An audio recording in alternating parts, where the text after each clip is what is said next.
Hello everyone, स्वागत है आप सभी का आज के सेशन में और मैं हूं आपका नेट वाला भैया।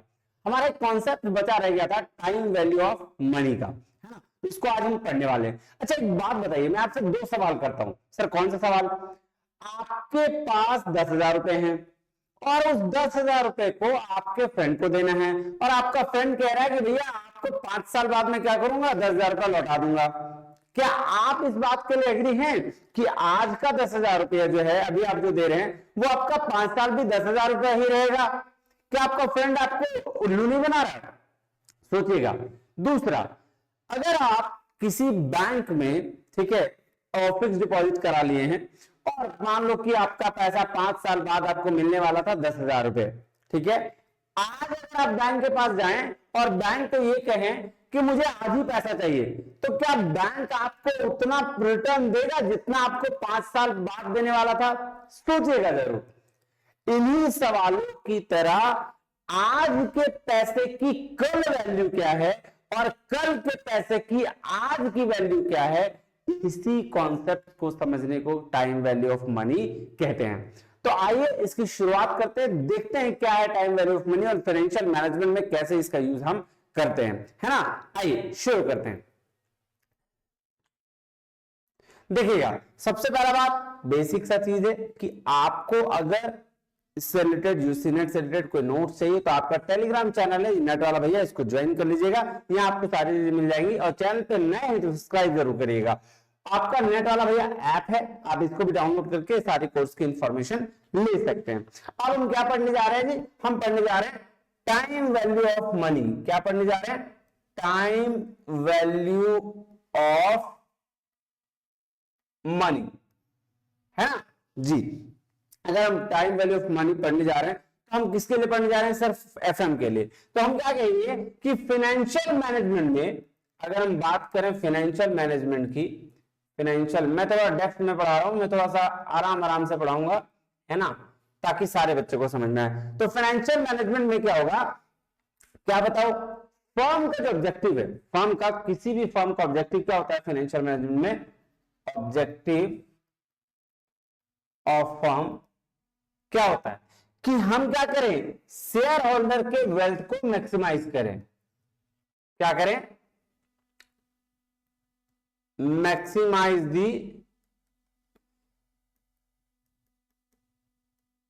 Share holder wealth. बात क्लियर है? तो फाइनेंशियल मैनेजमेंट में ऑब्जेक्टिव क्या होता है कि भैया हम शेयर होल्डर के वेल्थ को मैक्सिमाइज करें। इसका मतलब क्या हुआ कि हम मार्केट वैल्यू जो है शेयर का वो इंक्रीज कर दें। क्या कर दें?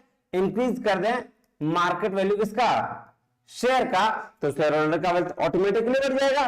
नहीं जी। और इसको अचीव करने के लिए, इसको अचीव करने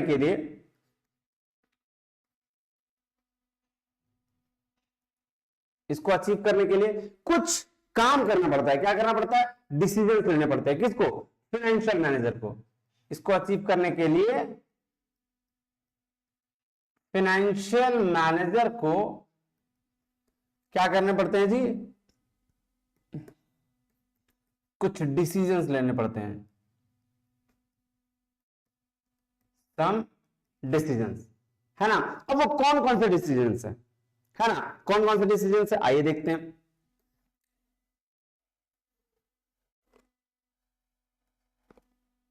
पहला डिसीजन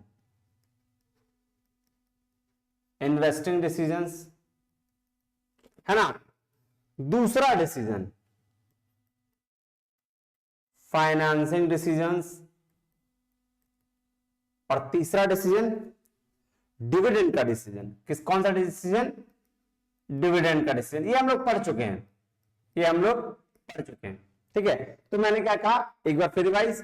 फाइनेंशियल मैनेजमेंट में फर्म का जो ऑब्जेक्टिव होता है, क्या होता है कि भैया शेयर होल्डर के वेल्थ को मैक्सिमाइज करें। और कैसे करेंगे? तो मार्केट वैल्यू शेयर का इंक्रीज कर देंगे तो भैया हमारा क्या होगा? वेल्थ बढ़ जाएगा। अब इसको अचीव करने के लिए फाइनेंशियल मैनेजर एफएम में कुछ डिसीजंस लेता है। क्या डिसीजन? एक तो इन्वेस्टिंग डिसीजन, दूसरा फाइनेंसिंग डिसीजन और तीसरा डिविडेंड डिसीजन, ठीक है। अब जब ये डिसीजन लेगा तो उसका सामना किससे होगा? अलग अलग ऑल्टरनेटिव से होगा, है ना। किससे होगा? अलग अलग अलग अल्टरनेटिव से होगा। किससे डिसीजन होगा? सामना होगा उसका वेरियस अल्टरनेटिव से। किससे होगा? वेरियस ऑल्टरनेटिव्स कह लीजिए या वेरियस ऑप्शंस कह लीजिए, बहुत सारे ऑप्शंस होंगे उसके पास, है ना। कहां ऑप्शन होंगे सर? कि वेयर टू इन्वेस्ट, कहां इन्वेस्ट करें हम? ऑप्शन क्या होंगे? ऑप्शन होंगे वेयर टू इन्वेस्ट, है ना। मान लेते हैं कौन से ऑप्शन होंगे, देख लेते हैं कहां करेंगे इन्वेस्ट। तो ऑप्शन 2 है, मेरे पास 2 मशीन है, मान लो मशीन ए और मशीन बी, ठीक है, 2 मशीन है। तो भैया वेयर टू इन्वेस्ट मतलब कहां इन्वेस्ट करें, मशीन ए में करें या मशीन बी में करें? तो इसको कंपेयर करना पड़ेगा, है ना। और कंपेयर करने के लिए इसको क्या करना पड़ेगा? कंपेयर करना पड़ेगा, तभी तो पता चलेगा कौन सा मशीन अच्छा रिटर्न दे रहा है, कौन सा मशीन खराब रिटर्न दे रहा है। तो कंपेयर किस चीज में करते हैं? क्योंकि ये क्या होते हैं, कॉस्ट में अलग होते हैं भाई साहब, दे डिफर इन कॉस्ट, है ना, कॉस्ट में अलग होते हैं, लाइफ उनकी अलग होती है, इसका स्क्रैप वैल्यू जो मिलता है वो अलग होता है। क्लियर है बात जी? तो क्या करना है भैया, इन्वेस्ट करेंगे कहां करेंगे इनको नहीं पता, मशीन है कि मशीन की भी, क्योंकि कंपेयर करने वक्त ये सारी चीजें इसमें आ जाती है, उनका कॉस्ट अलग, उनकी लाइफ अलग, उनका स्क्रैप वैल्यू अलग, उसका रिपेयर वैल्यू भी अलग, है ना, उसकी टाइमिंग अलग, उसकी टाइमिंग अलग, है ना, ये सारे फैक्टर आ जाते हैं। तो जब ये सारे फैक्टर आ जाते हैं तो हमें क्या देखना है? अब देखो पहले मशीन ए क्या दे रहा है और मशीन बी क्या दे रहा है, ठीक है। मशीन ए जो दे रहा है, मशीन ए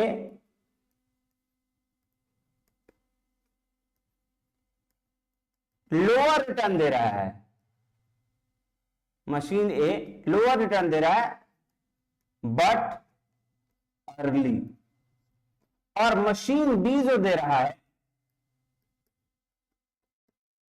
लेटर रिटर्न दे रहा है, बाद में, है ना, बट मोर, है ना, ज्यादा रिटर्न दे रहा है, बाद में रिटर्न दे रहा है लेकिन ज्यादा दे रहा है। अब एक बात बताओ, सिंपल सी बात बताना, क्या बताओगे भाई? सिंपल सी बात, क्या दोनों को कंपेयर करना पॉसिबल है?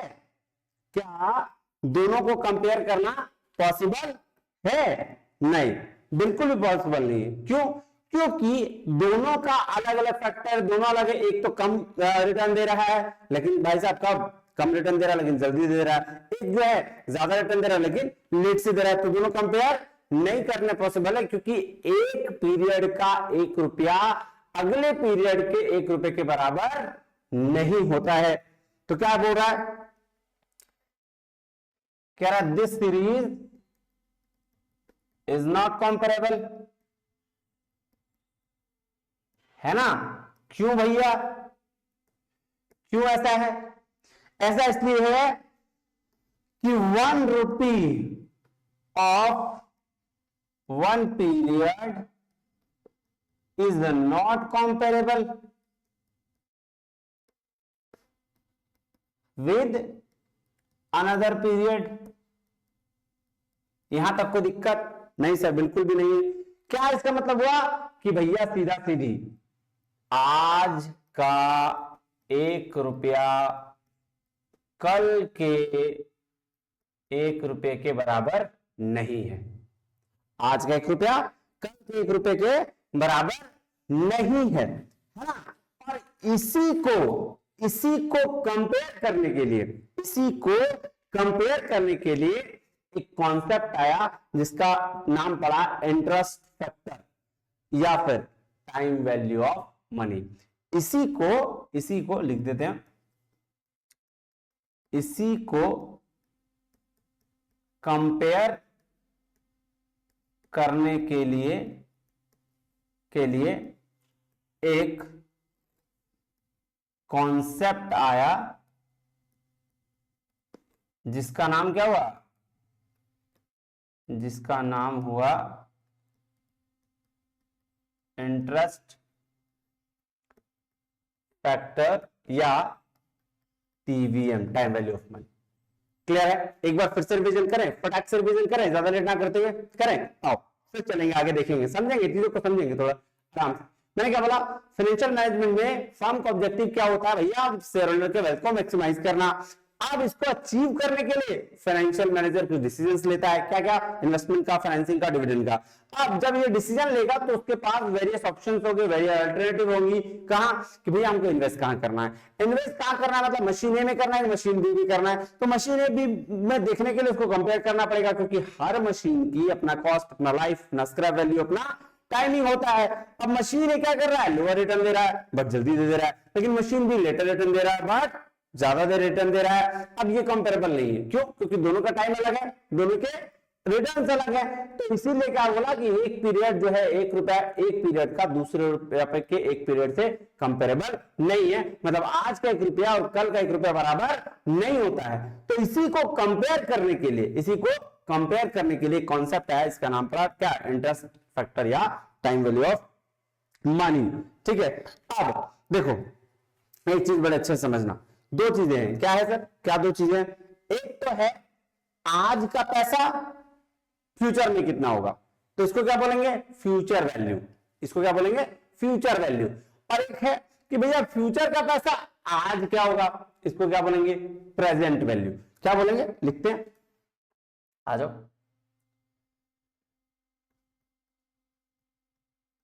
फ्यूचर वैल्यू मतलब फ्यूचर का पैसा नहीं, आज का पैसा फ्यूचर में क्या होगा? क्या होगा? आज का पैसा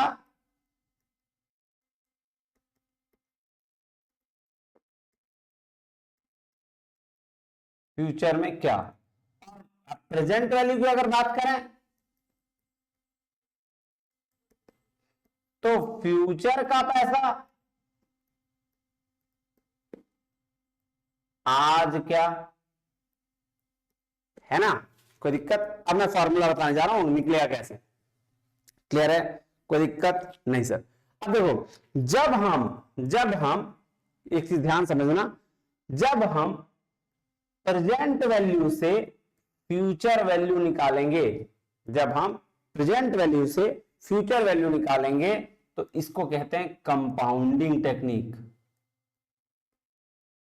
जो हमेशा यूज किया जाता है। कहां?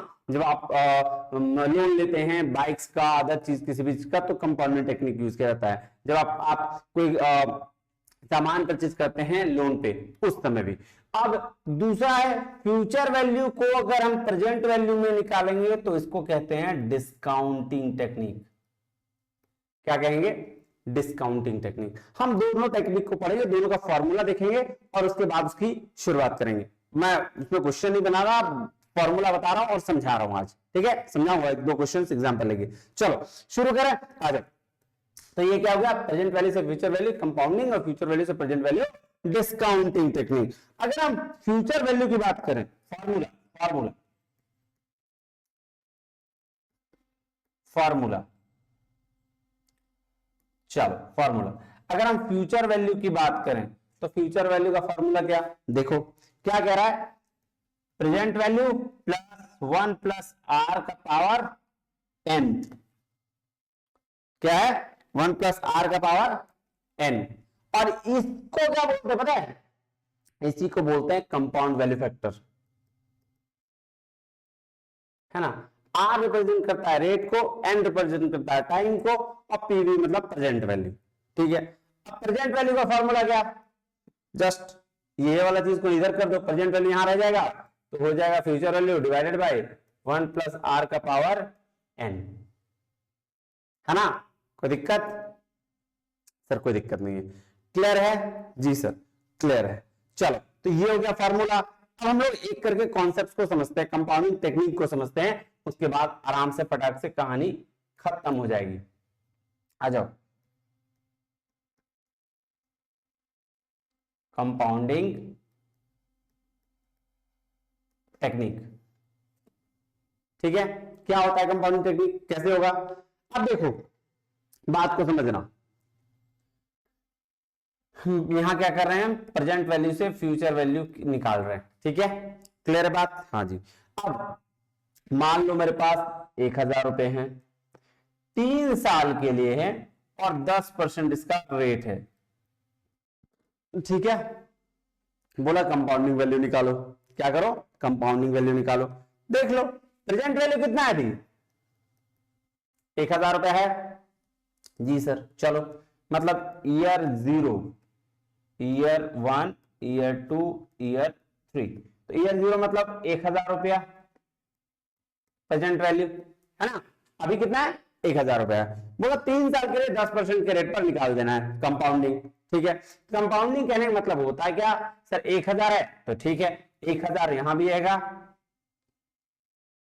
उस पर कितना परसेंट, 10%। आइए निकालिए, 10% इंटरेस्ट अगर निकालेंगे तो आ जाएगा कहां, 100 रुपया आएगा।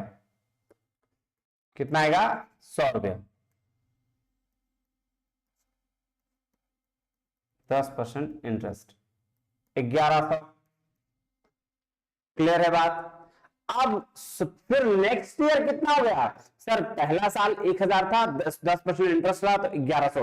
अब इस 1100 का हम 10% निकालेंगे, किसका, 1100 का 10% यानी कि 110 रुपया। तो ये कैसे होगा, 10% इंटरेस्ट है ना, कितना हो गया, 1210 रुपया।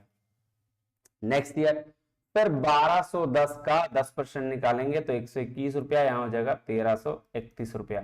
ये भी क्या था, 10% इंटरेस्ट था। क्लियर बात समझ में आई। कंपाउंडिंग का मतलब इंटरेस्ट को भी ऐड करते चले जाना है, और बैंक ऐसे ही आप चार्ज करती है। क्या करती है, इंटरेस्ट, ऐसे भी आपको इंटरेस्ट मिलता है तो ऐसे ही मिलता है। ठीक है, ये बताना क्या है, अगर किसी ने मैथ्स पढ़ रखा होगा ना तो उसको पता चल गया कि क्या है सर, सीआई है, कंपाउंड इंटरेस्ट है ना। सिंपल इंटरेस्ट सिंपल तरीके से सीआई कंपाउंड इंटरेस्ट हो जाता है। तो कंपाउंडिंग टेक्निक में क्या है, सिंपल, जब हमको क्या निकालना पड़े, फ्यूचर वैल्यू निकालना है तो हम कुछ नहीं करते हैं, हम क्या करते हैं, इंटरेस्ट को भी ऐड करते चले जाते हैं। क्लियर है बात जी सर। ये तो हो गया भाई साहब सिंपल सा तरीका, ये हम निकल गया, क्या इंटरेस्ट निकल गया जी सर, निकल गया। अब हम क्या देखेंगे, है ना। अब देखो दो तरीके का इसमें कैश फ्लो आता है। एक तरीका सिंपल पूछा जाएगा कि भैया सिंगल कैश फ्लो का बता दो, कि 1000 रुपए हम डिपॉजिट किए उसका इंटरेस्ट बता दो, जो हम लोग ऊपर निकाल चुके हैं। दूसरा पूछा जाएगा कि भैया मेरे पास हर साल 1000 रुपया और ऐड करते जाते हैं, उसका भी निकाल के दिखा दो। जैसे अभी 1000 रुपया हमने किया और उसी 1000 का हम इंटरेस्ट निकाल के देखते चले गए। अब दूसरा एग्जाम्पल देखो, ये क्या था, सिंगल कैश फ्लो का एग्जाम्पल थे। किसका था, single cash flow, single cash. अब देखो मल्टीपल, या इसको बोल सकते हैं future value, series of cash flow. दूसरा देख लो, सीरीज ऑफ कैश फ्लो। क्या है भाई साहब ये कहानी इसका, देखो यहां भी क्या था, year 0, year 1, year 2, year 3, year 4। चलो मैं लिख देता हूं, ठीक है। ईयर 0 में 1000 था, फिर ईयर 1 में 1000। ठीक है, कोई दिक्कत परेशानी तकलीफ नहीं सर, ईयर 0 में 1000 था, ये प्रेजेंट वैल्यू है। ठीक है, 1000 का 10% इंटरेस्ट कितना, 100 रुपया, 1100 रुपया। ठीक है, अब 1000 तो एक साल में किया है, फिर अगला साल 1000 और ऐड किया। ठीक है, और 1100 टोटल था, मतलब कितना, 2100 रुपया किया। कितना, 2100 रुपया हुआ। पहले वाले में क्या था, ध्यान समझिएगा, पहले वाले में सिर्फ इंटरेस्ट ऐड कर रहा था, अमाउंट ऐड नहीं कर रहा था हर साल। लेकिन एसआईपी, सिस्टमैटिक इन्वेस्टमेंट प्लान, ऐसे ही हर महीना आपका बढ़ते जाता है ना। हर महीने क्या होता है, बढ़ते जाता है। 1000 रुपया पहला महीना जमा किए तो भैया 1000 का इंटरेस्ट आपको मिलेगा।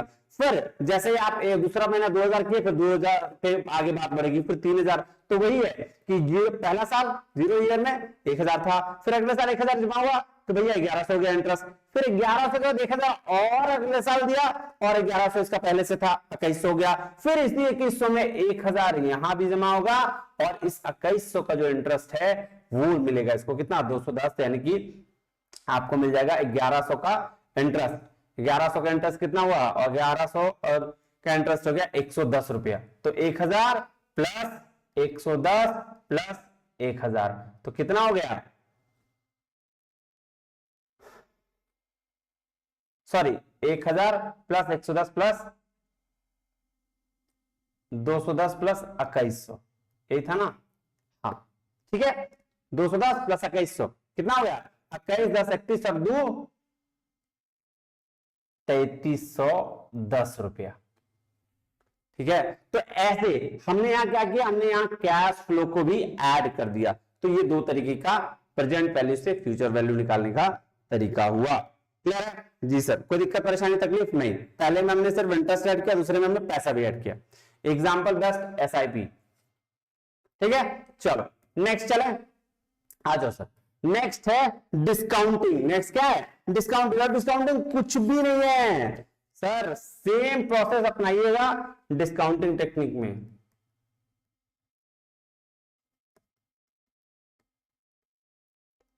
क्या है इसका फॉर्मूला था ना कि फ्यूचर वैल्यू से प्रेजेंट वैल्यू निकालना, मतलब फ्यूचर में मिलने वाला 1 रुपया अभी के कितने रुपए के बराबर है, ये काम करना है। और इसके लिए आप फॉर्मूला लगाइए, present value equal to future value divide by 1 plus R का पावर एन। कुछ भी नहीं करना है। और अगर प्रेजेंट वैल्यू फैक्टर आपको निकालना है, मतलब ये, तो प्रेजेंट वैल्यू फैक्टर निकलता है 1 डिवाइडेड बाय 1 प्लस आर का पावर एन। और एन रिप्रेजेंट करता है टाइम को, आर रिप्रेजेंट करता है रेट। ठीक है, बस यही है, यही आपका टाइम वैल्यू ऑफ मनी और कुछ भी नहीं है। मिला जुला के जो मैंने शुरुआत में कही थी कि फ्यूचर का 1 रुपया अभी के कितने बराबर है और अभी का 1 रुपया फ्यूचर में कितने के बराबर है, यही दोनों है जिसको हम लोग बोलते हैं प्रेजेंट वैल्यू और फ्यूचर वैल्यू। ठीक है, इसी को हम लोग कहते हैं टाइम वैल्यू ऑफ मनी। उम्मीद करता हूं आपको समझ में आया होगा। और अगर कोई दिक्कत आ रही है तो आप मेरे व्हाट्सएप नंबर पे कॉल करिएगा, मैं कोशिश करूंगा और उसको अच्छे से क्लियर करने का। ठीक है जी, चलिए फिर मिलते हैं अगले वीडियो में, तब तक के लिए बहुत बहुत धन्यवाद। थैंक यू वेरी मच, जय हिंद।